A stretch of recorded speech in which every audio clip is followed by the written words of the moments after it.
Hello, Leo. Let's talk astrology and tarot. This is a forecast that goes from March 19th to March 25th. Okay, what's happening with your particular chart? Now, we have a new moon on March 18th. Now, this is in the sign of Pisces. And where it falls in your chart is in the 8th house. It's all about transition. It can be madly exciting. It can be something that you've hoped for. It could be that you're moving, or it could be that you've taken up some kind of new activity that you've always wanted to be involved with. It could be that you've chosen to move, into a new sphere of influence. It doesn't, the transitional thing can be very exciting. With this new moon, it's a new start. It's something that you've stepped into, you've left the old world behind, and now you're moving on. And this will reverberate for the next couple months. I like this for you, Leo. It's very interesting. The moon will stay in Pisces through the 19th, but this energy is very, very exciting because it's the beginning, and like I just said, it's like a whole new world for you. Now, I like to emphasize the moons as from a perspective of what's going to give you the biggest bang for your buck. So on Friday, the 20th and 21st, the moon is in Aries, and everything has been about Aries or Pisces. And this is a fellow fire sign, and it lands in your 9th house, of exploration, of all sorts of explorations. It could have something to do with education, but it's definitely delving into a part of the world that you are interested in. And then on the 24th and 25th, the moon will be in Gemini, and it's your 11th house. 11th house is always seen as your dreams and wishes, and large groups and associations, but it's also about the people that support your dreams and wishes. It's the people that have the deep pockets, who are interested in investing in your attributes. So think of it in that way. Now, let's look at transits. One of the upcoming transits that should be interesting for you is that Mercury goes direct, Yahoo, and it moves forward, and it leaves the shadow period, which is still a little bit clunk-diddy clunk clunk clunk, until April 1st. I like retrogrades because it means you get to revise, you get to relax into your ideas and actually pull things apart if they're not working for you. It's like unraveling a sweater. So, April 1st would be a great time to leap into the decision that you have made. Now, on March 21st, Mars, the planet of action, joins hands with its fellow water signs, because Mars is in Pisces. It trines Jupiter in Cancer. So, the Pisces energy, which we just talked about, is all about transition, will also be working in tandem with Cancer, which is in your 12th house. So this can be a lifelong dream of yours to do X, Y, or Z and to transition into that. It can also, for some people's perspectives, be a past life calling, thing that you need to rectify and that causes transitional changes. Or it can be a life path shift, and then you know, maybe you're forced to move, or maybe you have to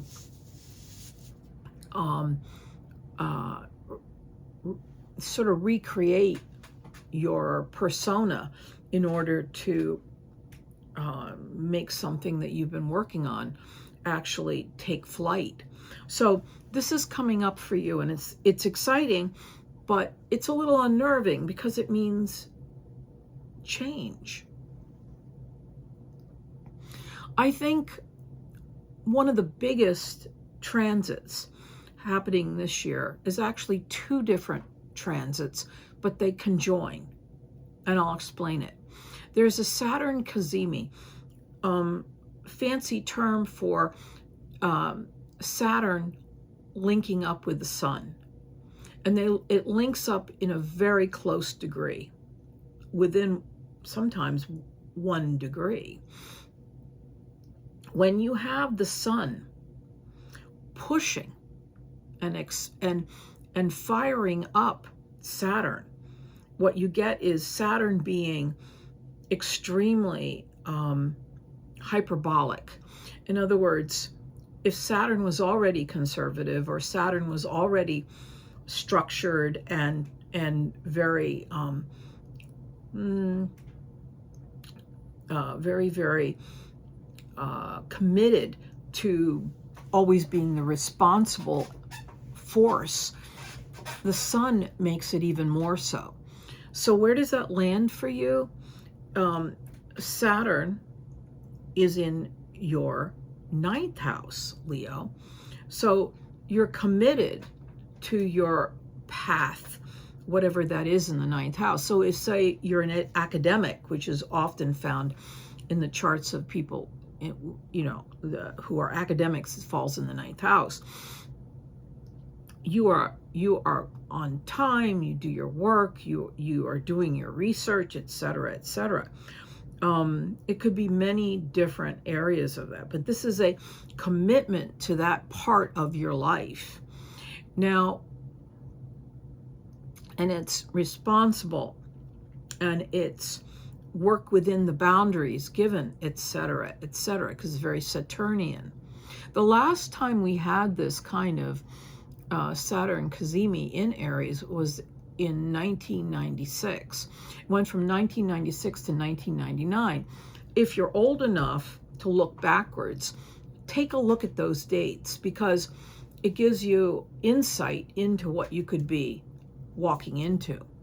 Now, the other thing that's happening simultaneously is that the sun in Aries, of course, because the sun is in Aries right now, the sun went into Aries on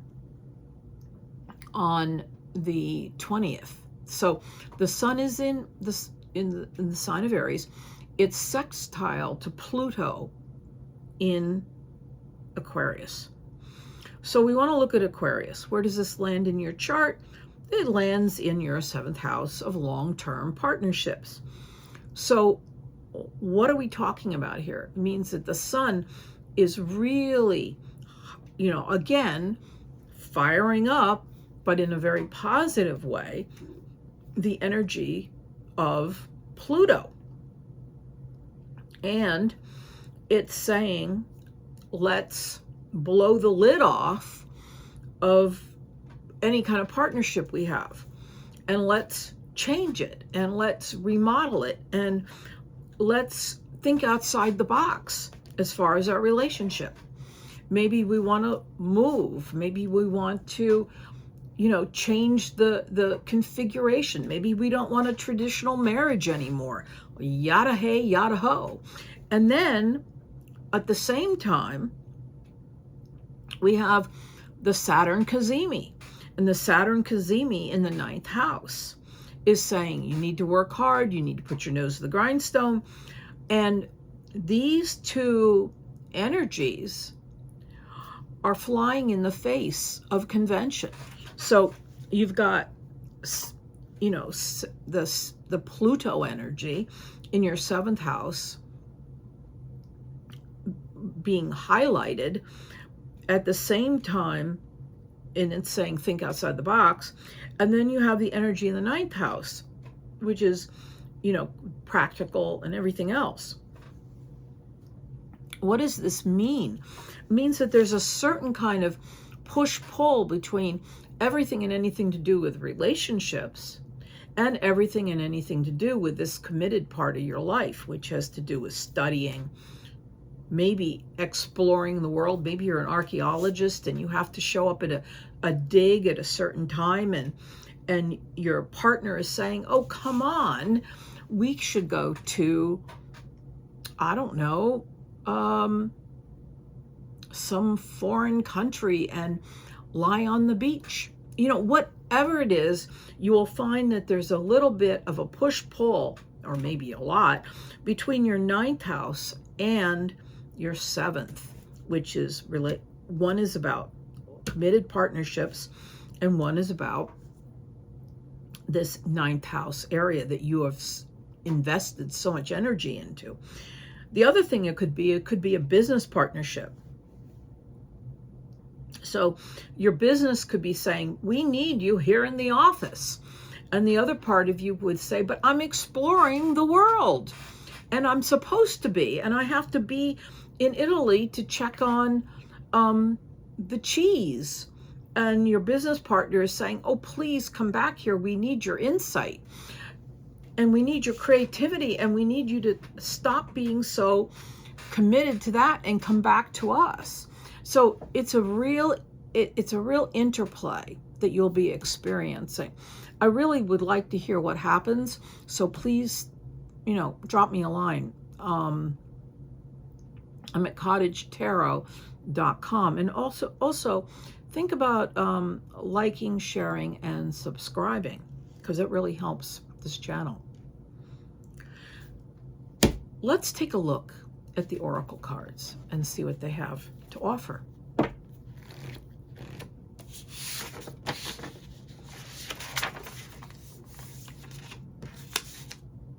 I don't want to be negative about this. I think this could be exciting, but it is a stretch.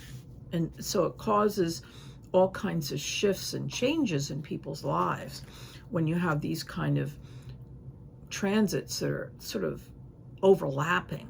So Leo, Leo, Leo. Let's see what's going on here. Leo, Leo, Leo. Trust. So trust that you can work through any differences and that you can make things work the way you need them to. Find a middle ground. I want to see what's happening with Leos. Leos.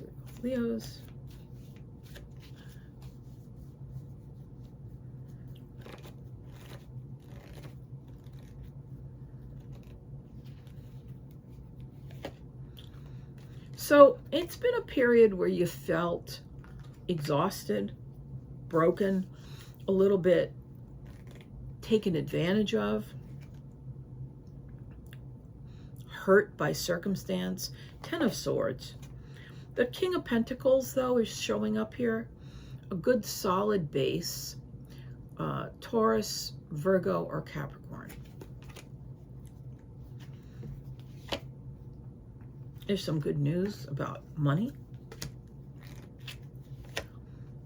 The 9 of Wands is all about getting your ducks in order, or getting your ducks in a row, or just cleaning house. 9 of Wands. There could be an offer coming to you in the very near future. It could even be an emotionally loaded offer. Somebody's really attracted to you. And a sudden shift in everything. The Ace of Swords. It's lightning quick. It happens very suddenly.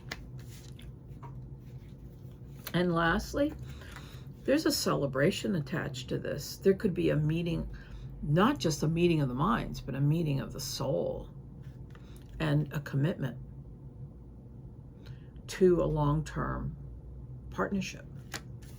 So, Leo, please find a way to create harmony in your life and a certain kind of balance. I can tell you that around the 25th, there will be a very interesting focus on what you prefer to do and what you're supposed to do. I'd like to hear about it. So please think of dropping me a line. And on that note, take care and be well. And until next time, I'll see you then. Hello, Sagittarians. Last but not least, there's a lot happening right now. I almost don't know where to start, but I'll just jump right in. On March 18th, we had a new moon. It's a new moon that'll reverberate for a while. Yes, it's a moon transit, but it doesn't just end there.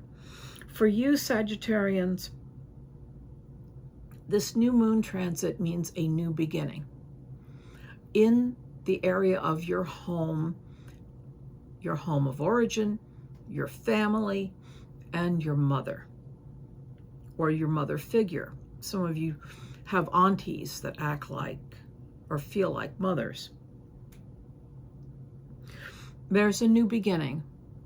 A new breath of air has wafted through your home. There's a shift. You may have remodeled. You may be changing gears. Something may have occurred that's making everything feel very different. It's not a bad thing.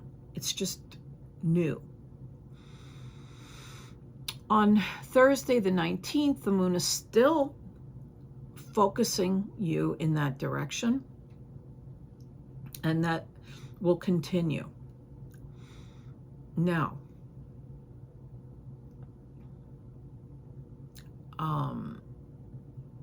at the same time, the sun in Aries, actually it's shifted again. The sun will go into Aries on the 20th. And so we have this, progressive lineup of Aries planets. This is just one of many that will occur. I'll talk about that later on down the road. Also, Mercury goes direct on the 20th, and it will move jiggity jog down the cobblestone walkway until we reach the April 1st, when the shadow period ends and you can open the door and make a decision. Until that point, I would hold off anything that's major, if you can. Sometimes you can't, and life is like that. Let's talk about some of the moons as they relate to you. On the 20th and 21st, the moon will be in Aries, your fellow fire sign, in your 9th house of exploration, learning, travel. You might be thinking about going on a short trip. That would be great for you. It's one of the ways that you find happiness in this life. Also, on the 24th and 25th, the moon will be in Gemini. This is opposite your rising sign, and it's in the area of long-term partnerships, business partnerships, any kind of partnership. And the emphasis will be all around that. The other thing is, on the 21st, Mars will trine Jupiter. Mars in Pisces, in the 4th house and Jupiter in the 8th house.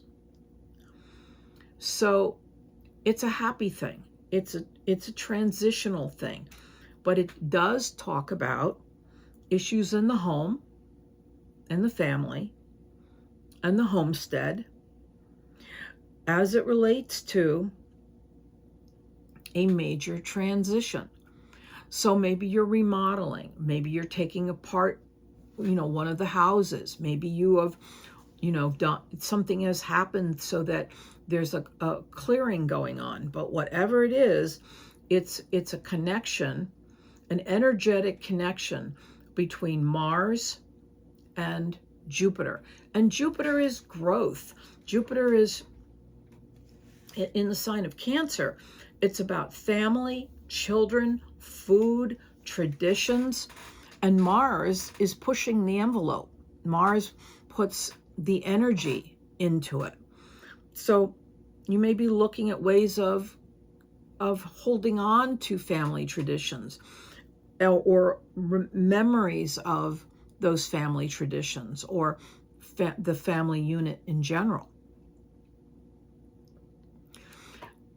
One of the biggest transits happening this year, and it's not the only transit, is the Saturn cazimi. And that's when Saturn links up in very close degree with the sun. This happens once a year, but it also gives us a chance to track back when it happened before in the sign of Aries, and that was between 1996 and 1997, 29 years ago. You might want to look backwards if you can to see what you were doing then.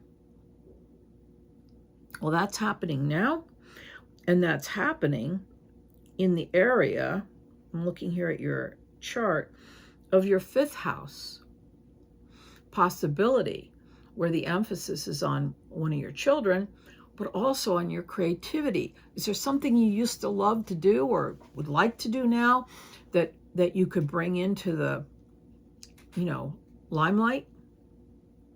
Could have give you an opportunity to go out on a date. It could give you an opportunity to start, develop, if you're in a long-term relationship, to help grow that relationship, maybe make it a little bit more romantic.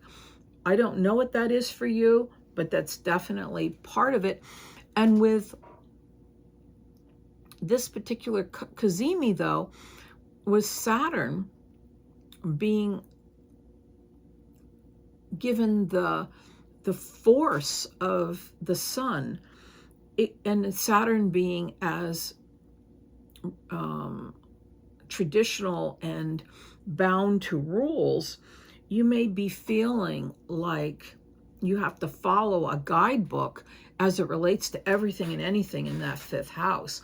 Now, the 5th house is a funny place for this Saturn to land, particularly in a Saturn cazimi, which is, the sun making that Saturnian energy even more, traditional, bound by rules and regulations. It's the 5th house of joy. It's the 5th house of children and creativity and love and romance. Then on top of it, you've got the sun sextiling Pluto, and sun in Aries sextiling Pluto in Aquarius. So again, it's the 5th house of creativity and romance and children, connected to Aquarius, which is all about expressing your ideas and your feelings in a most inventive way. So the way I translate this, and you may see it differently, would be that here is an opportunity to blow the lid off of the things that have been keeping you from sharing your affection, sharing your creativity, acting on your creativity, connecting more closely with your children, maybe even finding a romantic partner, and it will collide with the Kasimi, which is saying you must keep it all buttoned up because that's how it's done. And you have to follow the rules. And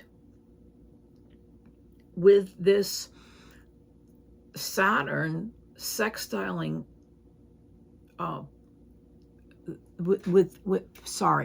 with Pluto sextiling the sun, it's saying, no, you have to release your feelings. You have to share your insights. You are creative. And so what you'll be finding is there's almost like a battering ram going after that part of you that has been quietly controlling and managing and keeping the lid on. With Pluto sextiling the sun, at the same time we have the Saturn Cazimi. I think you're going to find that there is a crisis of emotion. But I'm just saying, if you have any questions about this, please contact me. I'd love to talk about it. I'm at cottagetarot.com. It's an interesting concept, but you know, on one hand, the Cazimi will be saying you must maintain. It's like something out of Pride and Prejudice. You need to keep a stiff upper lip and carry on. And the Sun sextile Pluto will be saying, it's time to get creative. It's time to let it out. It's time to share your feelings and find a wildly imaginative way of doing it. So that's what's happening with transits. This is powerful. It can be life-changing. I'll be curious to see what happens for many people that I know. All right, let's take a look at the oracle cards.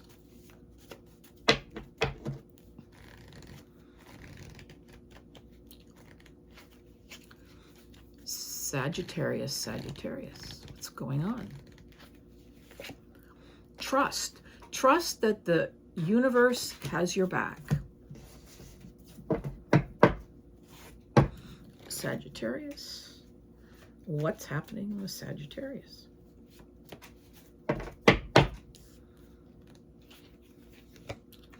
The High Priestess, use your intuition. Know that you are seeing things in a very clear way. You will be seeing where your benefits lie, where your assets lie. Don't get lost in the sauce. Trust me when I say this is a very important time to stay clear-headed and don't just follow illusions. Follow your instincts, but also use your intellect. You may feel a little bit down in the mouth, 5 of Cups, but this is also reassuring you that you have options. There will be some good news. Page of Cups. You have carried a lot on your shoulders. It's time to relax because there will be a celebration. There could be news of somebody getting engaged. There could be news of a good outcome. There could be news that somebody cares about you deeply and you didn't know it. Or this could be you just going to a really big party and in celebration of somebody's life journey. Whatever it is, this is fun. You have had many sleepless nights. Don't do that to yourself. This is the King of Swords, Libra, Aquarius, or Gemini. There's a very cerebral gentleman who just seems to only think. It could be a woman too, though, who only seems to stay in the land of the mind, and it's making you worried.